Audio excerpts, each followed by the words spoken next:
Evolve your game and get a $100 bonus. Sign up now at TVG.com. Very happy to have on the line right now David McGlothlin. He's the general manager of the horse division at Harris Farms. David, you're talking to Joaquin Jaime and Gino Bacola. Thanks for talking with us. How are you? Hey, David. I'm doing great. Thanks for having me on. Well, David, I know that you guys have had some really nice individuals that you have raised on your farm.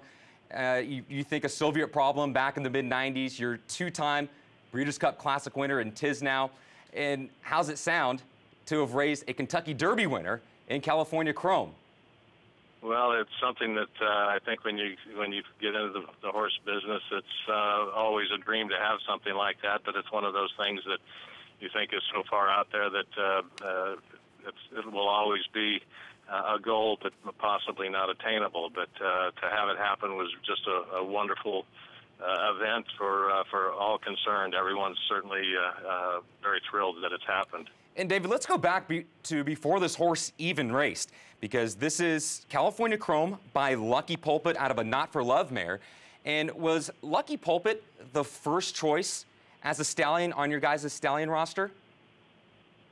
Well, the first year that the mare was mated, she went to Redditori and did not get in foal. And so the next year, Redditori did not return to the farm to stand the following year. And so Perry Martin and Steve Coburn, the owners, made the decision to book her to Lucky Pulpit.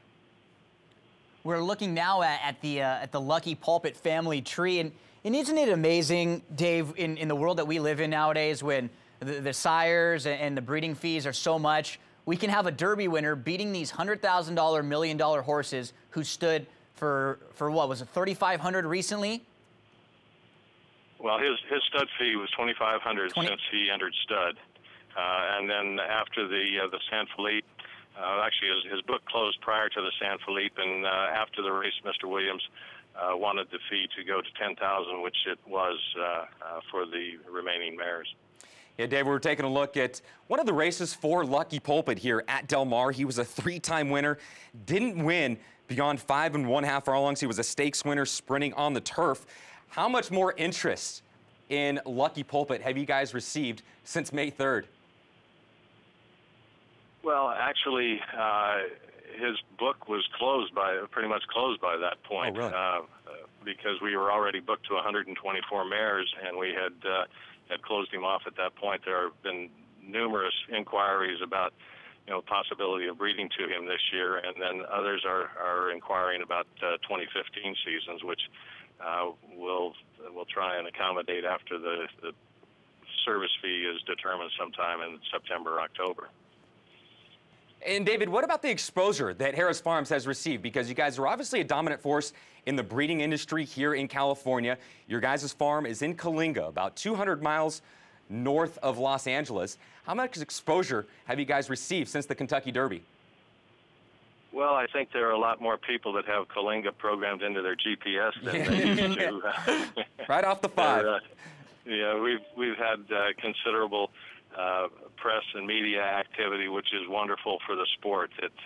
It's great to have all of this attention focused on California, and the selection of the name California Chrome was just perfect for all of this, because it further highlights the California connection and the excellent horses that we can raise here. And David, since you guys have bred California Chrome, you've also gone back to Lucky Pulpit a couple more times in the breeding shed to Love the Chase. So you have two little sisters, I understand, to California Chrome. Is that correct? Yes, the mare has a full sister that's a yearling. She has a suckling full sister at side, and then the mare actually was mated again to Lucky Pulpit on the Thursday before the Derby. So we're counting days on her to see if she'll have a third full sibling to California Chrome. And what goes into that decision with you and your team to go ahead and decide if we're going to breed back to the first horse that you bred that mare to in Lucky Pulpit? Obviously, this could have worked out any better than you guys had planned, but what goes into that decision and that thought process of who you're going to breed back to on your stallion roster? Well, that decision was made by the mare owners, Perry Martin and Steve Coburn. They're totally the ones who make the decision as to where that mare would be bred. It's our job to make sure that she gets in full and has a good pregnancy. But the decision about the actual mating was 100% of their origin. And David, from what I understand, this was a rather complicated delivery for Love the Chase, because this was her first foal. It didn't go smoothly at all, did it? No, not at all. The foal actually kind of drug a hoof during delivery, and the mare sustained a laceration in the vaginal vault that initially Dr. Hernandez thought might be a uterine artery rupture, and those are usually fatal events. And so her quick response, along with Dr. John Bowers, our resident veterinarian, we got the mare stabilized and then further evaluated to determine what the issue was. And then over the following weeks, the follow-up care to the mare was rather significant and thorough to ensure that she was able to have subsequent foals, in which she's had two nice healthy fillies and has been bred back for hopefully a third one.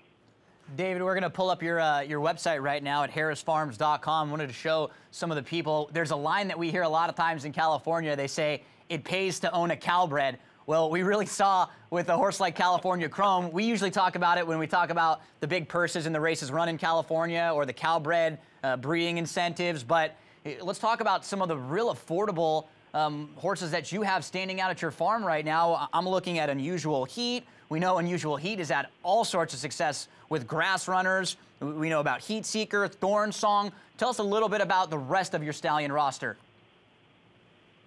Well, we've got a couple of our stallions going to the sidelines this year. Unfortunately, Lucky JH sustained a ruptured bladder back in December, and as part of the complications of that, he has not been able to service mares this year. Thorn Song has had a couple of issues, and he's on the sideline right now. So we've got Desert Code, who stands for 2000. Had a nice filly today in a maiden allowance race. I believe she ran third. A 2-year-old.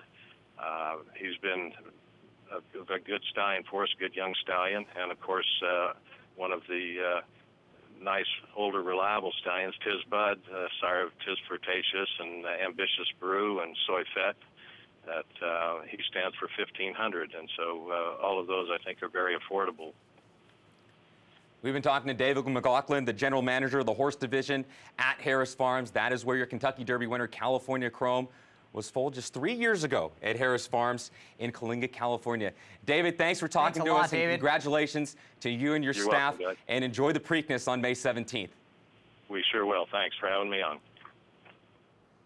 All right, David McGlothlin. It's this, you think about, obviously, Art Sherman in the spotlight, training the horse, but also the individuals that really got his foundation going. How about the breeders? What about the Gallop guys, the valets? There's so many people, Joaquin, on the team. Big thanks to Harris Farms for getting Dave in touch with us today. We love talking California Chrome. We'll be back. More live racing right after this.